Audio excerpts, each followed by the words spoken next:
তো বন্ধু বান্ধবরা জিজ্ঞেস করেছে তোমার বাবার সাথে এরকম সম্পর্ক কিভাবে? আমি তো আমার বাবার সাথে লাস্ট কবে কথা বলেছি আমি জানি না।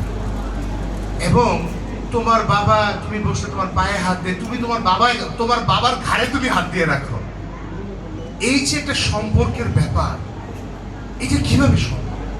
এটা সম্ভব সুফি মিজানের যদি আমরা জীবনাচার আমরা যদি অ্যানালাইসিস করি, আমরা কিন্তু এই অবাস্তব জিনিস কিভাবে সম্ভব এটার মূল রহস্য কিন্তু আমরা জানতে পারবো।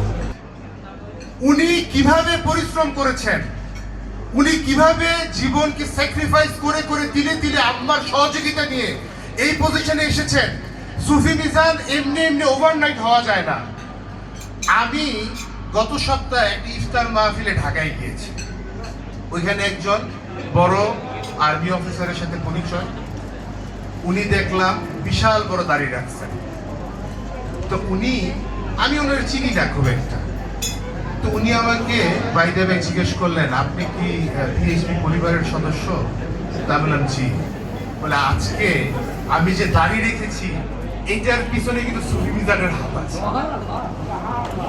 এবং উনি 15-20 বছর আগে এটিএন বাংলা যে অনুষ্ঠানটা করতেন, ওনার যে তকরির, ওনার যে বক্তব্য, ওনার যে প্রেজেন্টেশন, ওনার যে উপস্থাপনা, এটা এমন সহজভাবে উনি করতেন যে আমার বিশ্বাস অনেক নাস্তিক আস্তিক হয়েছেন ওনার বক্তব্যের মাধ্যমে, সুফি মিজান সাহেবের বক্তব্যের মাধ্যমে।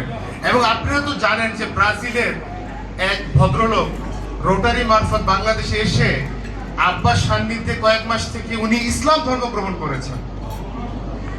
এই যে মহান ব্যক্তিত্ব আমাদের সামনে বসে আছেন, আমি সবাইকে অনুরোধ করব আমরা যাতে সুফি মিজান থেকে শিক্ষা নিই।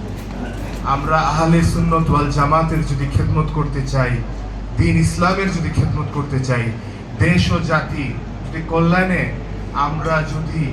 আমরা সম্পৃক্ত হতে চাই, এর কিন্তু একদম বাস্তব একজন এক্সাম্পল আমাদের সামনে উপস্থিত, আলহাজ সুফি মোহাম্মদ মিজানুর রহমান।